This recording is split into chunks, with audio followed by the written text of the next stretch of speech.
Teacher talk, it's teacher talk. Education, dedication, collaboration. We need some inspiration. Public schools and private tools. It's analytical, it's so political, it's teacher talk. Welcome to Teacher Talk. We discuss education policies, challenges in the classroom, and we invite special guests to look back over their school-age years and to give their input on education policies today. Callers are provided anonymity, and you do not have to identify yourself, others, or your location. Let's get started. This is Teacher Talk. You look at the low salaries, and then you get into the classroom. There are some teachers who have to deal with student behavior, a lack of parental support, and then when you don't have administrators who are showing their support and helping with teacher self-care, and then just piling on just more things on your plate, you get really frustrated. That's Will D'Amport. It's appropriate to say that Will is an influencer in education on digital media. Will, when we look at the number of teachers leaving the classroom, what do you see as a resolution to that? What would you have, other teachers listen as, something that they can, latch on to for hope? What needs to happen is recruitment. I know in my state alone, we've gone from, in the past, having 7,000 people graduate from teacher education programs to 700. That's Mississippi, right? That's in Mississippi. You can see with that dramatic drop, and with the fact that people are leaving, people are freaking out. Like, what are we going to do? And that's where the recruitment piece come in, because you have to. There's a lot of factors that go into it, but outside of education, saying teachers aren't doing enough, or teachers are lazy, or making decisions about the classroom that affect what teachers do, but they themselves have never been in the classroom, never worked in the school. It gets to a point where teachers are like, if I'm going to get this much flack, I should get paid for it. And they're just rolling out. They should not get dumped on. I can recall mentoring a few teachers that were new, first year, 2 year. I'll even go as far as saying that a 3-year teacher is still a fairly inexperienced teacher to some degree. They get sometimes the worst students, a schedule that's not really favorable for a first-year teacher. Do you see that?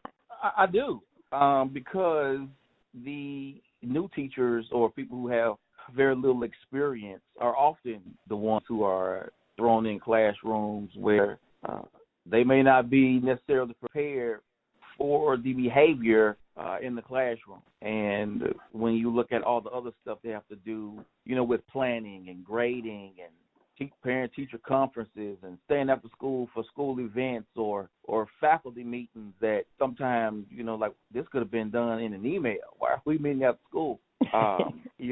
That stuff add up over the year. And sometimes I don't even know if administrators understand that, it's not everyone, but some teachers have their own families. For some reason, it seems that you just have to take it.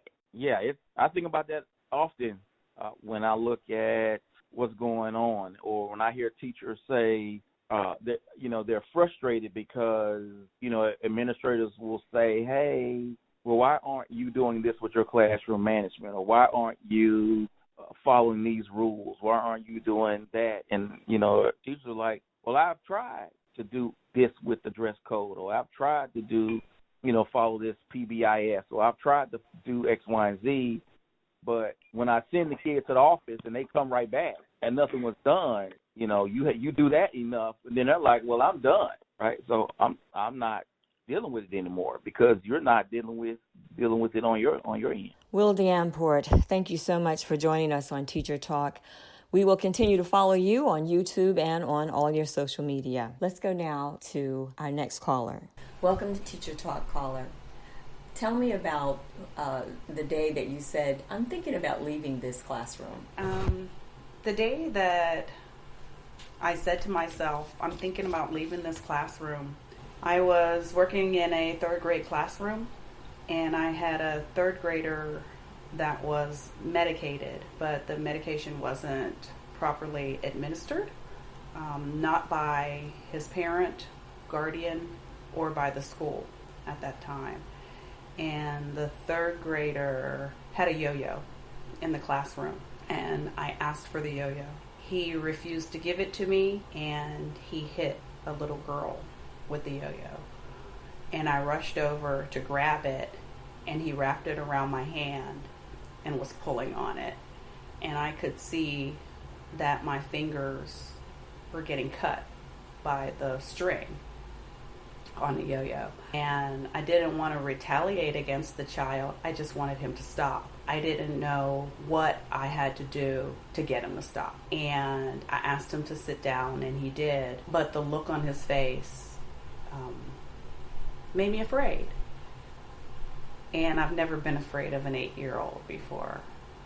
My challenges with parents range from parents not adhering to the hours that I can meet with them after classroom time, and them coming in the middle of the day, bursting into my classroom, to the parent not checking homework and making sure that the required assignments were completed. Caller, thank you so much for sharing with us your story. Please come back and talk again. Let me go to another caller. This teacher left the traditional classroom, but is still teaching. Tell me about your instruction. Well, presently I am teaching in a prison. I'm teaching women who are incarcerated. Now, I have to ask, you did not start out in your occupation as a teacher to be teaching in prison now, did you? No, not at all. Not at all. How did you come about the decision to leave your more traditional classroom and then go to what is definitely a different pedagogy? Can you tell us about that? For me, learning is not about taking a test. So the classroom, regular public school classroom was just not, it was very unfulfilling for me. So I just decided that was not the job for me. And I'm a big believer in meeting students where they are. And a lot of times the lesson plans that I was teaching were not really conducive to the students that I was working with in their learning needs or practices. Okay, well, let's get back to where you are now. Tell us about your students. Are they young? Are they much older, mature?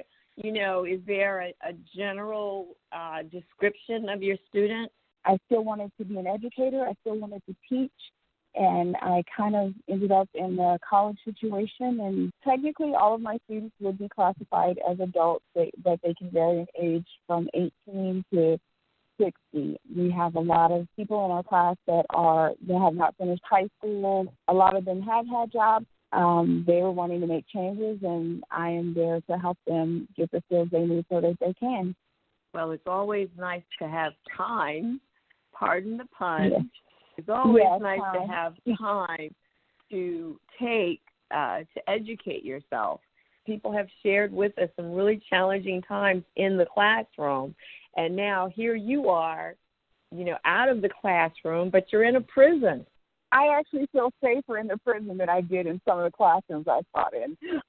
Most of the prisons that I work in are well-staffed. They have social workers, parole officers, and people that work there that we're all trying to provide resources for these inmates so that when they do return to the public, they are prepared and ready for employment, educational opportunities to get ready. I feel safer in the prison than I did in some of my classrooms because of the staff that is actually there, that is actually dedicated to the inmates and their return to society. Caller, thank you. Connect with us again very soon. When we come back from a very short break, we are going to speak with an expert on getting you money. We also have a call from California. We'll be right back on Teacher Talk. Teacher Talk is sponsored by Weather Wonder Incorporated, an early learning science advocate. For more information, log on to lisamozer.com. And if you would like to participate in an upcoming show, click on to the Teacher Talk blog for details. Now back to Teacher Talk. Welcome to Teacher Talk. Kimberly Stellers-Bakes, she is president of KSTB.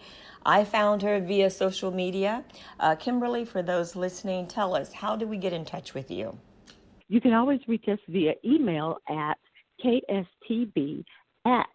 kstbenterprises.com. One of the things that really struck me when, I first learned of all of your services is that teachers, you don't have to go out of your pocket. Oh, no. For Not anything. at all. I mean, all kinds of funding for everything. And I'm guilty. I'm one of those teachers. Before I learned to write grants, science teachers in particularly go in their pocket a lot. Oh, yes. And my sister is a teacher. She's been teaching for about 20 years, and she kept saying, oh, I have to buy this and I have to buy that. And I said, you do know you can get grant funding or donations. And she said, really? So now she doesn't come to me anymore. For everything. I mean, I feel obligated to share that with everyone because especially when I talk to different teachers, that's one of their biggest complaints is that they're coming out of their pocket. We only take appointments at this time because so many people are looking for grants. They are always flooding our doors. So if you want to make an appointment to speak with me or one of my very capable staff members, contact us on our website. You can actually make the appointment on the website, or you can call our office or email us. And I will have the website up on our post. So when we look at some of the needs that we have so that we don't come out of pocket, you mentioned that it's best to have a wish list.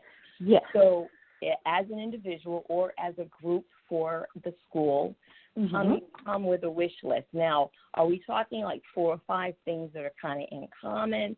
Can we go the gamut? Give us a little bit more instruction on how do we put a wish list together. I'm new in my classroom and I need everything. Yes, what I would like for you all to do is let us know what your project is, because we may have already had someone else to request it. And so we're not starting from zero. We can say, hey, this worked for this client. So let us know what the project is. Let us know what your goal is. Is your goal to provide 25 laptop computers to your class? What exactly is the goal? Because we may go to more than one funder in terms of organizations or grants, or like I said earlier, even individuals. So let us know as much as possible.